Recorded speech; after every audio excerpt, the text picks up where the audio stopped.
என்று சொல்லி தூக்கி போட்டு விடுவது இருக்கிறதே, அது எந்த வகையிலே சரி? காஞ்சி மகா பெரியவர் அவரிடம் ஒரு வெள்ளைக்கார பெண்மணி வருகிறாள். மெத்த பணிவோடு எனக்கு சில சந்தேகங்கள் உங்களிடம் கேட்கலாமா என்று கேட்கும் பொழுது ரொம்ப பணிவா இவரும் சொல்லுகிறார், தாராளமாக கேள், எனக்கு தெரிந்தால் சொல்லுகிறேன்.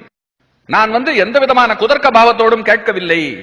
உங்களை நான் ஒரு மிகப்பெரிய சன்னியாசியாக யோகியாக கருதித்தான் இந்த கேள்விகளை கேட்கிறேன். கடவுள் அன்பே வடிவானவர். அப்படி இருக்க உங்களுடைய இறைவனுடைய கைகளிலே மாத்திரம் எதற்கு ஆயுதங்கள்? இது என்னுடைய முதல் கேள்வி. அடுத்த ஜென்மம் ஒன்று என்று இருக்கிறது, பாவ புண்ணியம் என்று ஒன்று இருக்கிறது, நரகம் என்று ஒன்று இருக்கிறது, அங்கே பாவம் செய்தவன் தண்டிக்கப்படுவான் என்றெல்லாம் நீங்கள் சொல்லுகிறீர்கள்.